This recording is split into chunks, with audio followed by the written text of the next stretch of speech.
तो फिर भगवान को समझ में कैसे लाओगे? कैसे भगवान का भजन करोगे? कोई भी युद्ध करने वाला सूर्यमा खाली हाथ से लड़ते देखा? लाठी, डंडा, तलवार, बंदूक, भाला, बर्छी कुछ लेके लड़ते हैं ना, हाय, तब वो विजय पाते हैं। तो इसीलिए ये एक हथियार है माला। ये कोई वैसे दिखावटी चीज नहीं। माला, मन को ला, राम राम राम राम, ये डाइवर्ट होता है ना एक ही चीज पे, और मन का स्वभाव है इधर भागना, उधर भागना, इधर भागना, इधर भागना, रद्दी चीज में भागना, विषय की तरफ, खाने की तरफ, पहनने की तरफ, चारों तरफ दौड़ता है ना। और माला क्या करती है कि एक करती है, राम राम राम। तो मन की दौड़ कम हुई। हाँ, पहले चारों तरफ दौड़ता था, अब एक तरफ दौड़ने लगा। कुछ हल हुआ ना मन को रोकने के लिए, एक कदम आगे बढ़े ना। हाँ, तो ये माला बहुत बड़ा काम करती है। तो माला में भी बड़ा सुधार है। ये माला तो प्राइमरी स्तर की है, ABCD की पढ़ाई है, कक्का किक्की की पढ़ाई है। एक माला और होती है जो ये जो हमारी श्वासा है, निरंजन माला। निरंजन कहते हैं जो समझ में नहीं आवे, देखने को न मिले,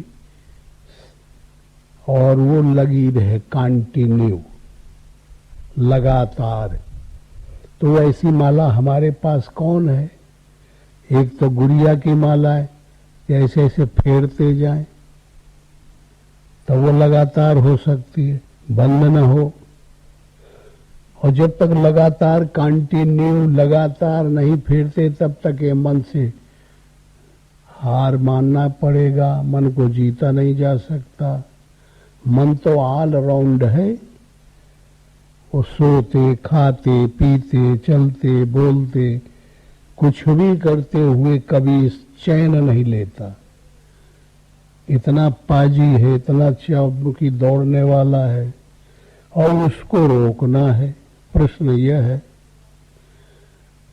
तो माला एक युक्ति महात्माओं ने निकाली कि ऐसे ऐसे करने से अगर थोड़ी मन की गति धीमी होगी तो फिर और आगे इलाज मिलेगा।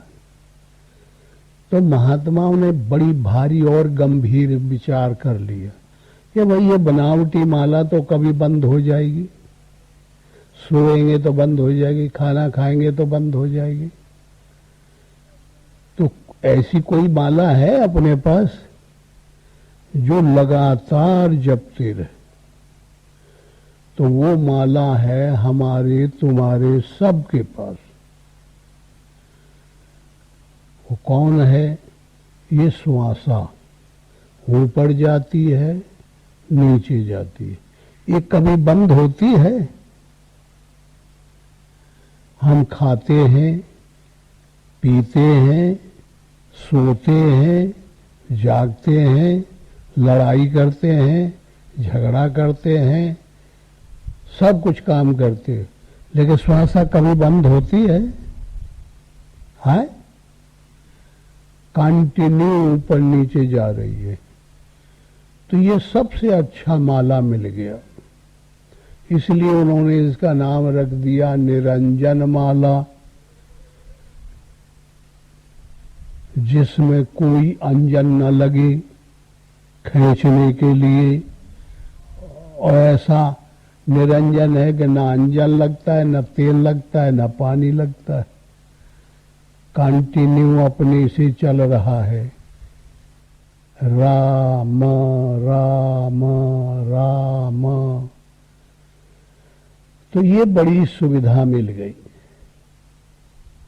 जिनकी उत्कंठा है, जिनका प्यार है परमात्मा की तरफ जाने का, जिनको लगाव है कि हम वो आदि कारण परमात्मा जो सबका मूल है, सबका कारण है, सबका अंत है, वो कालातीत है, समयातीत है, देशातीत है, सार्वभौमिक है, सर्वत्र है, कण कण में है, ऐसा जो परमात्मा है वो का पता तभी मिल सकता है जब हम ये मन को रोकें। और मन को रोकने की बाहरी माला उतना काम नहीं करती, तो महात्माओं ने ये युक्ति निकाली कि श्वासा रूपी माला को जपा जाए। लेकिन ये साधना क्रम से जो हम लोग बातें करते हैं, तो हर व्यक्ति को ये कभी हीच नहीं करनी चाहिए, मन में गलानी नहीं करनी चाहिए कि हमारा उद्देश्य तो यह है नहीं, हम तो गृहस्थी में रहते हैं, हमें तो बच्चों में रहना है, हमें तो काम करना है, हमें तो धंधा कमाना है, और ये वही का विरोध करते हैं। तो ये कैसे सुना जाए? यह बात नहीं समझ में आ रहा है। ये दोनों तालमेल नहीं बैठता। हम वही बात कहते हैं, भगवान का भक्त कोई भी होगा वही कहेगा जो हमारे खिलाफ है, समाज के खिलाफ है, और उस खिलाफ चीज पसंद नहीं होती। बड़ा तिक्रम की बात है। इसी को कभी कभी हम कह देते हैं कि आपको जो सुनना है वो मुझे बताना नहीं है, और जो मुझे बताना है वो तुम्हारे मतलब का नहीं है। इसलिए ये बड़ी विलक्षण बात है। तो लोग ये समझ बैठते हैं कि घर गृहस्थी में रहने पे और ये महात्माओं भजन और भगवान के सत्संग कीर्तन ये सब नहीं सुनना चाहिए। लेकिन ऐसी बात नहीं। घर गृहस्थी से ही इसकी लाइन है।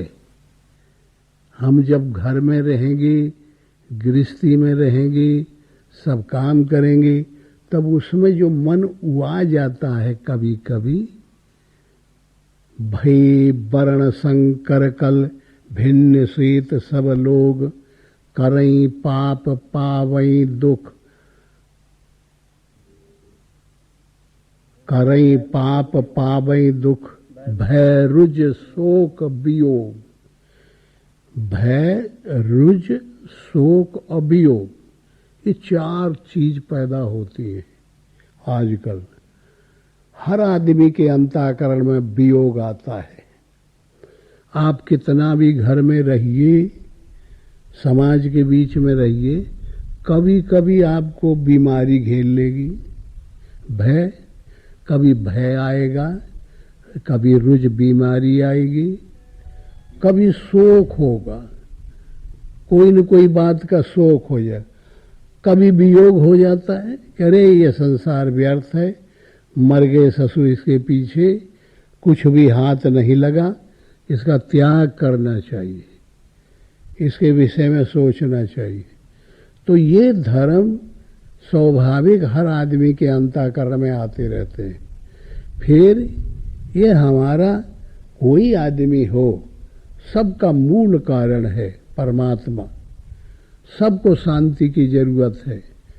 कहीं भी कोई कैसा भी हो, गरीब से गरीब हो, अमीर से अमीर हो, शांति की सबको जरूरत है, सुख की सबको जरूरत है। सुख और शांति कहाँ है? हम समझ लेते हैं कि पैसे में है, पैसा हो जाएगा तो सुख ही सुख हो जाएगा, हमारे पास सब सामग्री हो जाएगी तो शांति हो जाएगी। ऐसा नहीं, पैसा भी हो जाता है तब भी शांति नहीं मिलती।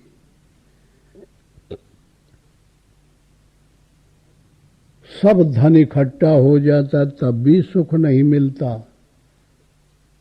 आपने देखा है कि हम तुम चलें और सतुआ पिसान बांध लें और खोजा जाए कि अरबपति खरबपति आ जाए, और उससे चल के पूछा जाए कि भाई तेरे पास तो धन की कोई कमी नहीं है, वैभव की कोई कमी नहीं है, तुमको तो शांति मिल गई ना, सुख मिल गया, क्या उत्तर होगा? हाँ, वो कहेगा कि मुझे मिल गई। किसी को नहीं। ये कला है, ये काल का भय, समय का भय, देश का भय, ये कभी नहीं जाता, किसी को छोड़ नहीं सकता बगैर परमात्मा के। ये काल बाधित समाज है, काल अबाधित परमात्मा है। इसलिए परमात्मा की अत्यंत आवश्यकता है। परमात्मा के पास है सब कुछ, ये सब जानता है, लेकिन बड़ी दिक्कत ये, बड़ी आश्चर्य की बात ये कि परमात्मा का नाम नहीं लेना चाहता कोई। और ये जानते हैं हम सब लोग कि परमात्मा के पास धन ही भरा पड़ा है, शांति भरी पड़ी है, आनंद भरा पड़ा है, सब वैभव भरा पड़ा है। अगर वो मिल जाए लक्ष्मी और विष्णु तो हमको सब निहाल कर देंगे, जानते हैं ना। लेकिन कोई भी उससे मांगना चाहता है? जो जिस स्तर में है वही अपने हिम्मत बांधे कि नहीं हम कमा लेंगे, शांति मिलेगी। मिलेगी क्यों नहीं? तो इसका अर्थ यह हुआ कि ये कोई ऐसी लिप्सा है, कोई ऐसी एक चाट है, कोई ऐसा एक आकर्षण है, ये कोई ऐसी मैग्नेट है जो हमको खिंचाव करती है। इसको कहते हैं अनुवांशिक गुण। जैसे जिसके संस्कार हैं उधर ही वो भागता है। ये संस्कार ही इकट्ठे होके ये संसार तैयार हो जाता है। इसलिए ये हमारा कहने का तात्पर्य यह हुआ कि हर आदमी को परमात्मा की आवश्यकता है। अब थोड़ा सा मोटा सा विचार है कि जिसके लिए हम दिनों रात मूड मारते हैं, जिसके लिए हम दिनों रात पैर पटकते हैं कि हमें पैसा मिल जाए, पैसा इतना हो जाए, फिर उतना हो जाए, फिर उतना हो जाए, फिर उतना हो जाए, 99 के चक्कर में हम पड़े हैं। और ये ठीक से जानते हैं कि इसका जो मूल कारण है वो है लक्ष्मी। और लक्ष्मी किसकी स्त्री का नाम है? विष्णु भगवान की।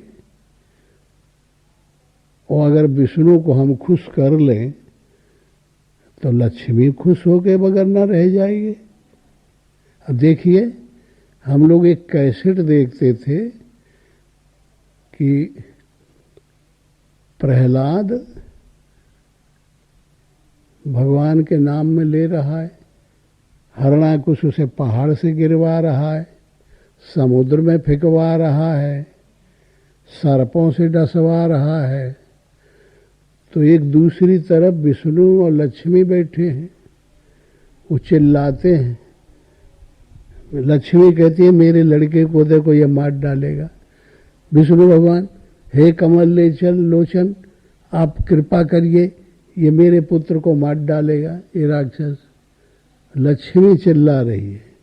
अब लक्ष्मी तो कहाँ है और वहाँ कहाँ विष्णु है और कहाँ वो हिरण्याकश्यप उसको दंड दे रहा है। लेकिन ऐसी विधि से एक बनाए हैं लोग कि वो चिल्ला रहे हैं। विष्णु हंसते हैं, कहते हैं वाह रे महादेवी, वो आप देखते जाइए क्या ढंग आता है। इसे गिराने दीजिए पहाड़ से, गिराने दीजिए। बचाने वाला ब्रह्मा ने तैयार कर दिया है, आप क्यों चिंता करती हैं। तो वो भरवटाती फिरती है।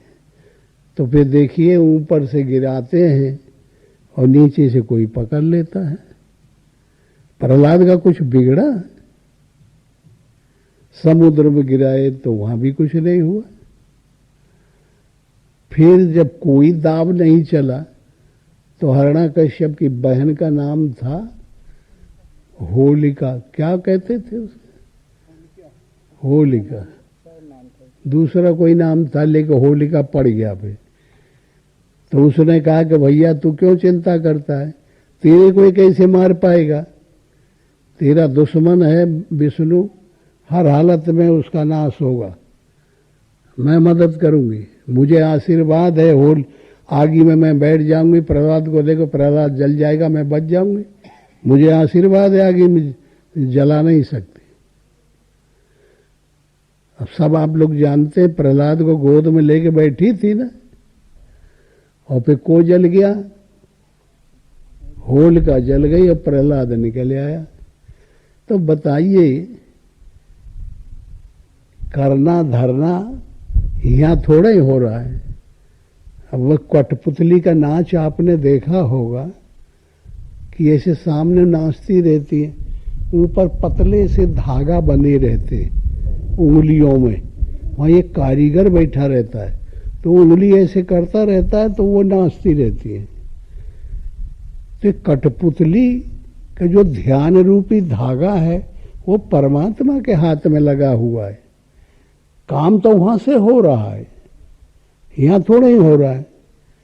तो अगर हम जो ये सिर फोड़ रहे हैं और मार रहे हैं, अगर विष्णु भगवान हमारे बस में आ जाए और लक्ष्मी हमारे अनुकूल हो जाए, ऐसा कर्तव्य हम कर सकें, तो फिर सरलता से सब काम हो जाए ना।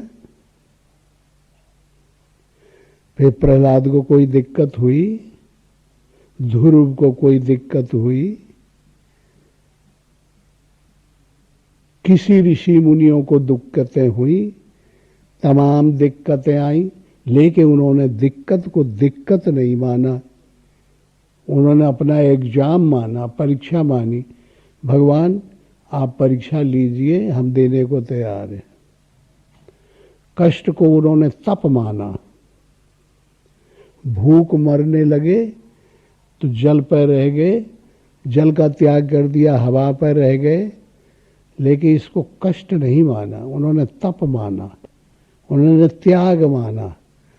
तो देखिए फिर परमात्मा ब्रह्मा आए कि मांगो क्या इच्छा है आपकी, तो कह नहीं हमको कोई जरूरत नहीं। फिर विष्णु आए, भगवान आए, सब लोग आए। तो अगर हम लोग अगर थोड़ा भी कष्ट नहीं कर सकते, थोड़ा भी त्याग नहीं कर सकते, तो प्रगति कैसे होगी। सब हम लोगों को सुख ही सुख मिलेगा तो कैसे काम चलेगा। अब लड़के पढ़ते हैं, अब कोई न जाए स्कूल में, जावे ना करे, पढ़ाई ना करे, और रही सही अब घर ही घर में हो जाएगा, तो कैसे हो जाएगा। ये तो स्कूल जाना पड़ेगा, परिश्रम करना पड़ेगा, तभी साधारण डिग्रियां मिलती हैं। तो इस तरीके से हम आप ये बातों को अच्छी तरह से समझने का प्रयास करें कि हमको टाइम मिलता है, ये मन बताता भी है। आप कितना भी घर में रहो, सुबह बताएगा कि कुछ नाम लो भाई बैठ के नहीं, अंदर आता है ये आवाज, संकल्प भी आ जाते हैं, फिर हम बहटा देते हैं, उस अंदर की आवाज को नहीं सुनते, और बाहर की जो आवाज है कि वहां जाना है, ये काम करना है, वो काम करना है, वो का सुन लेते हैं। आत्मा की आवाज को हम नहीं सुनते। तो हम ये कहते हैं कि अगर थोड़ा भी हम विज्ञता आ जाए, समझ आ जाए, संसार को देखने की वैचारिक ढंग से बुद्धि हमारी पैनी हो जाए और हम ये सोचने लगें कि भाई ये क्या है, ये तो जो जो हमारे ऋषि मुनियों ने किया वो भी तो हमारे पुरखा थे। आप किसी से पूछा जाए कि आपका कौन गोत्र था, कौन निकास था, कौन द्वारा था, तो आप किसी न किसी गर्ग, गौतम, सांडिल किसी का नाम लेंगे कि भाई हम उनके जायदा हैं, हम उनसे निकले हुए हैं, हम उनकी परंपरा में हैं, हम उनके फॉलोवर हैं। अब देखिए उन्होंने क्या किया था, बैठ के भजन में लग गए थे और इतनी योग्यता प्राप्त की थी कि स्वयं परमात्मा लड़की पैदा करके ब्रह्मा और अत्रि को दिया, लोमस को दिया, वशिष्ठ को दिया, अमुक महात्मा को दिया, लोमस को दिया, तमाम महात्माओं को दिया, और उनसे जो संतान हुई वो कभी माया में नहीं फंसी, निर्लेप रहे, सब कुछ करते हुए सबसे अलग।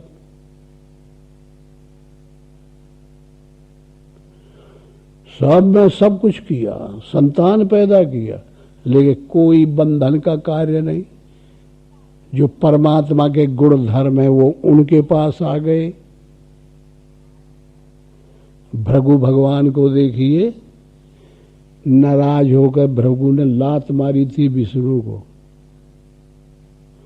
और विष्णु भगवान ने इतनी बड़ी इज्जत की कि ब्राह्मण के उस पैर को पकड़ के लाई और कहा कि ब्राह्मण आपके पैर बहुत मुलायम है, मेरा शरीर कठोर है, आपको लग गई होगी।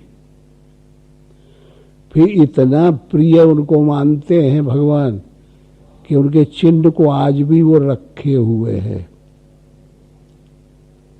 विष्णु भगवान के चित्र में भृगु चरण का चिन्ह दिखाया जाता है। तो ये डिग्री इतनी बड़ी उन महापुरुषों को कैसे मिली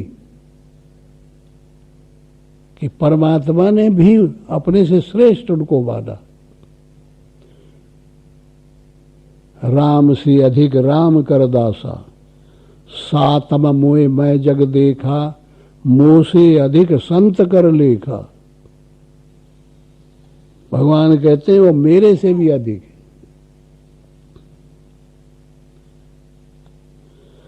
तो मेरा कहने का तात्पर्य केवल इतना है कि शाम सुबह अगर थोड़ा सा नाम लेते जाएं और थोड़ी शुरू की पद्धति, 7 भूमिकाएं होती हैं, सुविचारणा, वो ऐसा विचार हम करें कि जिसमें शुभ आ जाए, अशुभ निकल जाए, इसको नाम कहते हैं पहली भूमिका। है तो इसलिए पहली भूमिका के धर्म हम लोग घर गृहस्थी में रह करके ला सकते हैं। अपने अंतःकरण में बैठें, मन को रोकें, आसन लगा लें, भगवान अपने इष्ट को बैठा लें, प्रणाम करें। ये स्थान है। प्रणाम करके इस शरीर को रथ बना लें, इंद्रियों को घोड़े बना लें, मन को लगाम बना लें, अपने को अनुराग अर्जुन बना लें, इस संसार को महाभारत बना लें और भगवान को समर्पण करके अपने मन को, मन रूपी लगाम को उनके हाथ में दे दें। भगवान इसको आप पकड़िए, मेरे माथे ये मन रुकने वाला नहीं है, ये आपसे कंट्रोल होगा। यही उदाहरण तो पेश किया था अर्जुन ने। महाभारत कितनी बड़ी पुस्तक है, उसका हेडिंग क्या है, शीर्षक महाभारत। लेकिन आप अगर पढ़िए कोई उठा के देखे तो कोई पढ़ने देता है? तमाम बुढ़े आदि मने कर दे, कह रहे सारे ये पढ़ोगे तो लड़ाई हो जाएगी, झगड़ा हो जाएगा, कोई नहीं पढ़ने देता। लेकिन उनमें लड़ाई कहीं हुई?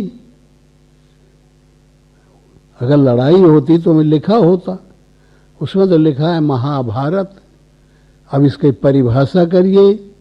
महा कहते हैं डिग्री को, महापर्वत, महासमुद्र, महाव्यक्ति, महान बिल्डिंग, महानता जिसमें लगा दे वो महा है। तो महा कहते हैं डिग्री को, महा भा कहते हैं ज्ञान को, प्रकाश को, और रत कहते हैं लगे हुए को, कंटिन्यूटी। महान ज्ञान में जो लगा है उसका नाम महाभारत। साधना में जो दत्त चित्त लगा है परमात्मा की साधना में, उसका नाम महाभारत। ये अर्थ तो ये आया। अब देखिए गोस्वामी जी ने रामायण बनाई तो उसका नाम क्या है? रामायण है ना, लेकिन सही नाम उसका है राम चरित्र मानस। अब इसकी परिभाषा करिए, उसके अंदर क्या लिखा होगा जो नाम हमें बता देगा। राम एपोस्ट्रोफी ऐसा लगता है राम की चरित्र मानस। राम के चरित्र मन से, जो मन से जो चरित्र होते हैं भगवान के, वो रामचरित्र मानस है। तो अब मन के अंदर अर्थ करिए ना रामचरित्र मानस का, तो वो चीज पे हमको पहुंचना पड़ेगा, बुद्धि लगाना पड़ेगा। इस तरीके से ये हमारा शरीर ब्रह्मांड हो गया, हमारी आसक्ति लंका हो गई।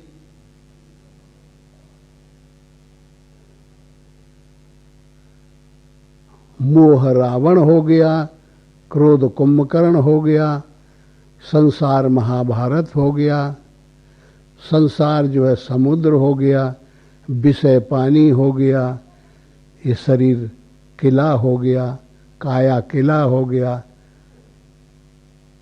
ऐसी शैली से इस मन, ये शरीर और शरीर के अंदर रहने वाला है मन, तो शरीर से सूक्ष्म है ना। तो शरीर के अर्थ से, संसार के अर्थ से अब सूक्ष्म अर्थ करने पड़ेंगे, तब हम जाएंगे ना सूक्ष्म के पकड़ने के लिए, तब ये मन पकड़ में आएगा। मोटे अर्थों से कैसे पकड़ में आएगा? प्राइमरी पढ़ के 5वां तक क्लास पास करके क्या हम ग्रेजुएशन पास कर सकते हैं?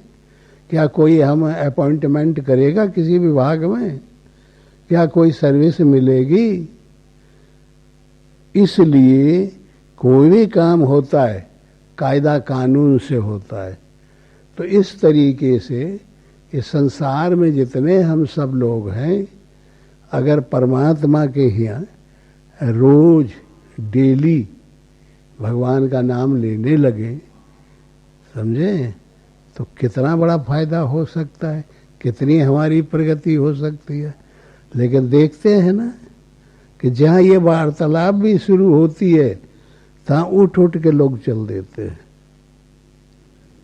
नीक नहीं लगता। काहे नीक नहीं लगता? कि वो अंदर बैठे हैं ना, काम, क्रोध, लोभ, मोह, मद, मत्सर, आशा, तृष्णा, विषय, वासना, वो नाराज हो जाते हैं कि अरे ये तो हमारे विरोध की बात बता रहा है, चलो उठो हम जा रहे हैं, चलो हमको नहीं सुनना ये बात। वो नहीं जान पाता कितने ये बलवान हैं। मोह रूपी दुर्योधन, दुर्बुद्धि दुशासन, कर्म रूपी कर्ण, भरम रूपी पितामह भीष्म, ये कितने बलवान लोग हैं। कितना छोटा सा अर्जुन है अनुराग, धर्म रूपी धर्मराज, भाव रूपी भीम, नियम रूपी नकुल, सत्य रूपी सहदेव। ये सजातीय पार्टी के योद्धा हैं और विजातीय पार्टी के योद्धा हैं। अब ये दोनों में झगड़ा होगा, तो इस तरीके से अगर इस पृष्ठभूमिका को समझा जाए तब तो फिर ये भूमिका की तरह मुड़े, तब तो संतों के यहाँ मन लगने लग जाएगा, प्रेम हो जाएगा, फिर प्रगति हो जाएगी, फिर आनंद आने लगेगा और लक्ष्मी भी कहीं भाग के नहीं जाएगी, क्योंकि विष्णु को छोड़ नहीं सकती, ये भी डर भय नहीं है।